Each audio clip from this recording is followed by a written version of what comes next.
Mesa que agradece. Último orador inscrito, o deputado Carlos Andrade. Primeiro, eu quero cumprimentá-lo, deputado Cláudio Cajado, autor do requerimento 131/2016, e felicitá-lo pela iniciativa de propor essa discussão, esse debate aqui na comissão. Dizer ao contra-almirante Alexandre Rabelo, ouvi a sua apresentação e parabéns por atender a esta comissão. Do mesmo modo ao seu Edson Carlos, representante da Confederação Nacional de Metalurgia, né? Mas eu percebo, como a deputada Jô colocou muito bem, nós temos uma crise geral no Brasil, do conhecimento de todos, e alguns segmentos foram afetados mais. Eu pude observar, começar inclusive pela apresentação do seu Edson, pude observar que no início, não sei se bem no início, mas no meio do governo do presidente Lula, ele chegou a ir para a televisão e fazer uma convocação dos trabalhadores, inclusive daqueles que estavam aposentados, chamando porque não tínhamos profissionais no mercado de trabalho para trabalhar na indústria naval, né? E eu trago uma matéria aqui, fica muito depois de alguns poucos anos, eu diria que eu acho que não passaram-se de 6 anos, 7 anos, a indústria naval fechou de 2015, julho de 2015. A indústria naval fechou 25 mil vagas em 2015 no Brasil. Agora, quando você vai para 2016, fechou mais em torno de 49 mil vagas.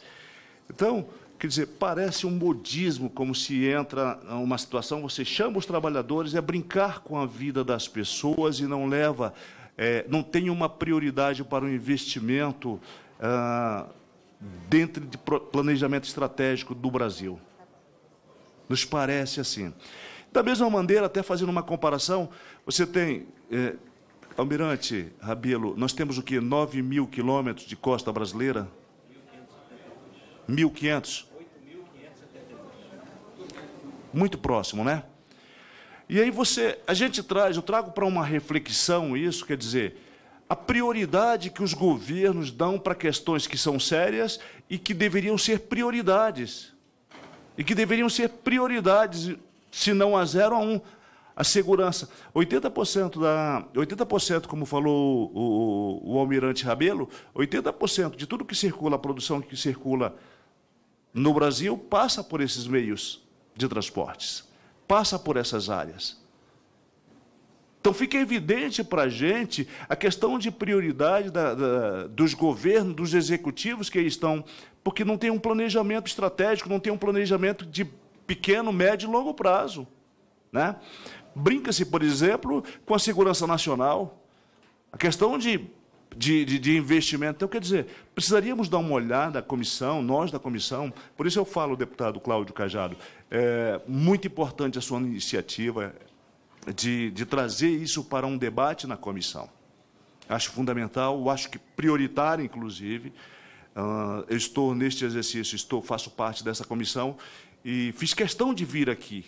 E não sabia, eu não tinha visto bem a pauta, mas eu penso que os governos, por exemplo, quando o meu amigo deputado Roberto Góes faz a indagação, qual o investimento que tem qual é a visão que tem para o Norte? A primeira pergunta é, qual é a visão que o governo brasileiro tem para as forças, especialmente para a Marinha, para o investimento de segurança nacional para o Brasil? Qual é a prioridade que nós estamos dando para isso? Qual é a prioridade que o governo brasileiro está dando para isso? Essa eu acho que seria a primeira pergunta. A política que nós temos, a gente vê em nível nacional, até bem pouco tempo atrás, como o contra-almirante Rabelo colocou aqui, compramos equipamentos que já estavam saturados as suas vidas lá onde eram a origem. Compramos de nações que já estavam, compramos equipamentos de segunda mão, para se aplicar e utilizar no Brasil como uma referência. E tem mais. Somos tão pequenos nas nossas mentalidades que ainda fazemos uma divulgação para todo o público nacional. Um equipamento que já está com meia vida ou final de vida, damos uma importância extraordinária para isso. Observe uma questão dessa. Essa é uma política, né? E quando eu digo aí eu trago esse material aqui, Folha de São Paulo, 25 mil vagas de emprego. Nós sabemos que hoje já beiramos os 12 milhões de desempregados no Brasil por conta da crise que assola a nossa nação. É bem verdade. E não poderia ser diferente, meu amigo Edson. Não poderia ser diferente a indústria naval, porque não foi feita uma política clara, não foi feito um planejamento estratégico, porque você mesmo escaneou, você mesmo digitalizou, por exemplo, aqueles trabalhadores que foram chamados, que estavam aposentados, que para enquanto se formava uma mão de obra específica para a indústria naval, automaticamente não foi assegurado, porque não houve uma política séria, não houve um planejamento estratégico para que aqueles trabalhadores, aquela indústria que vai trabalhar para a Petrobras, vai fazer navios para a Petrobras e colocou unicamente. Aí passamos agora por uma crise internacional de petróleo, né?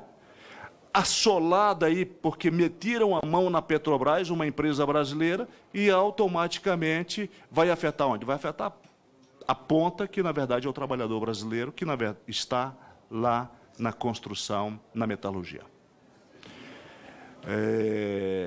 Parabenizar ao contra-almirante Alexandre Rabelo pela apresentação. Eu penso, almirante, que deveria ser colocado, eu acho que inclusive nesse ponto de vista, eu acho que inclusive colocar realmente de forma mais objetiva a necessidade para a Marinha, o que nós precisamos para fazer atingir o nosso contingenciamento, atender as demandas que são necessárias nesses praticamente 9.000 quilômetros que nós temos de costa brasileira. Qual é a nossa necessidade?